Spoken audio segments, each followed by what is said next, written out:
And we begin first up with the latest on the Delhi blast probe. The DNA testing has confirmed that the man driving the I-20 vehicle involved in the blast near the Red Fort in the national capital was Dr. Umar un-Nabi, which is after samples from his mother were matched with the remains that were recovered from the blast site. Now, although an official confirmation is awaited in this matter, it's also come to light that a Red Fort EcoSport registered in the name of Dr. Umar was found parked outside a house near Khandavali village in Faridabad on Tuesday. This came hours after Delhi police issued an alert and even shared details of the car with the Uttar Pradesh and Haryana police. The Delhi registered vehicle was recovered and examined by the National Security Guard bomb disposal team, accompanied by a dog. Police even said that the area within a 200-meter periphery was cordoned off. Over 10 nearby houses were evacuated as a precautionary measure. The search for the car began after investigation into the blast revealed that another car, in addition to the I-20 vehicle, was involved in the blast.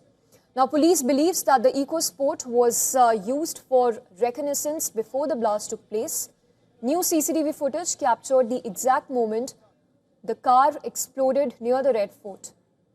Video that surfaced showed the slow-moving car erupting into flames in rush hour traffic that damaged nearby vehicles and buildings. Also, sources said that before the car blast on Monday evening, Dr. Umar stayed at a mosque on Asif Ali Road near Ramleela Maidan, and it was after leaving the mosque that the accused went straight to the Suneri Masjid parking lot, where he parked his car in the parking lot at around 3:19 p.m. and left 3 hours later, which is just minutes before the blast took place near the Red Fort area. In another development, the Union Cabinet on Tuesday passed a resolution calling the blast a terror incident. The resolution was passed shortly after a meeting was chaired by Prime Minister Narendra Modi. It called the explosion a heinous terror attack, the incident perpetrated by anti-national forces. US has offered to help India with the probe. US Secretary of State Marco Rubio, commenting on India's resolution, said that it was clearly a terror incident. Lauding the country's professionalism in handling the investigation, Marco Rubio even said that the US has offered to help, but India is doing a good job and does not need its help. And also strengthens the work of our willing.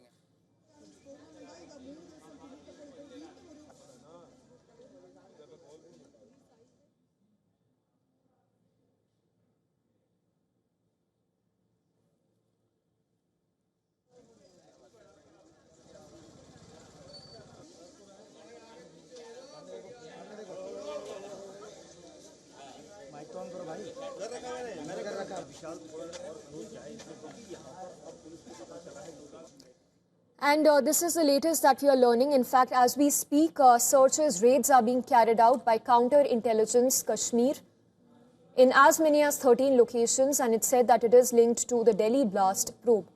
So the tentacles of the terror module that have spread from the national capital to Haryana and even to Jammu and Kashmir. The visuals on your car is of the EcoSport vehicle that was recovered last evening as the police deepens its probe in the Delhi blast on Monday evening. Let's go across to our colleague, our senior special correspondent Idris, who's joining us live from Pulwama. Idris, what is the latest that you're learning as far as the investigation is concerned?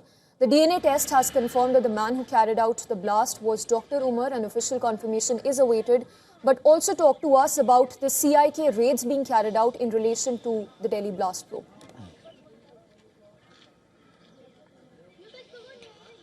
Well, absolutely. I'm standing right outside the house of Dr. Umar, and in the vicinity we just saw the security personnel come with a list of addresses in their hand.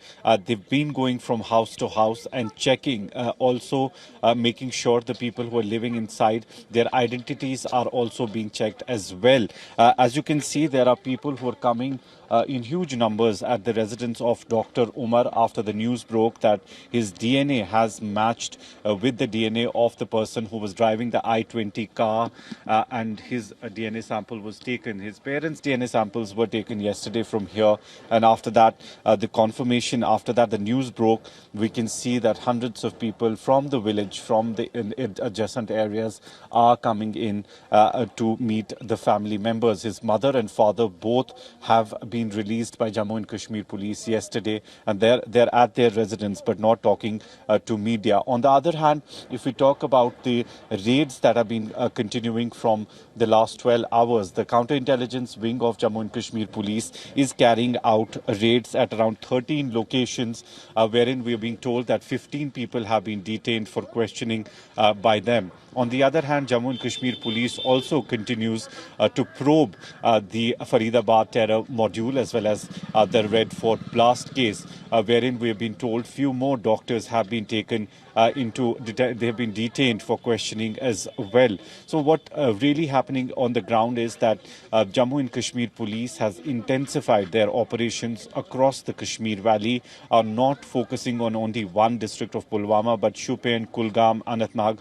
All these districts are under the radar, and we are being told that these doctors, whoever, Dr. Adil Rathar, Dr. Muzammil, or Dr. Umar were in touch with, were in contact with, they will be questioned in the coming few days as well. Their family members have already been taken one by one. Some of them have been let off as well. We've seen some of the doctors from South Kashmir who were taken for investigation. They were let off as well. But the investigation still continues as Jammu and Kashmir police wanting to make sure that the terror network, if at all, is active in various districts of Jammu and Kashmir, that needs to be completely dismantled. Yes, Idris, that's exactly what I was coming to, the wider terror network per se. Talk to us about this white-collar terror module, the Jaish link, the wider terror module which is being probed by multiple agencies at this point. Well, absolutely. If we talk about this case also, it started with a probe of a poster gang in Srinagar's Nogam area. Security forces had arrested around 4 people with regard to the poster gang who were putting up posters of Jaish-e-Mohammed in Nogam area of Srinagar. After their arrest, it was them who led them to Dr. Adil Rathur, who had left Kashmir and was based in Saharanpur. A team of Jammu and Kashmir police went from Srinagar to Saharanpur, where Dr. Adil was arrested. After his arrest, the whole network that was working along with him was completely busted. According to security forces, it was Adil who led them to Dr. Muzammil, who's also in the police custody at the moment. And Dr. Muzammil was the one who gave the addresses where the arms and ammunition as well as the explosive material was stored. Later on, they had also given the name of Dr. Umar.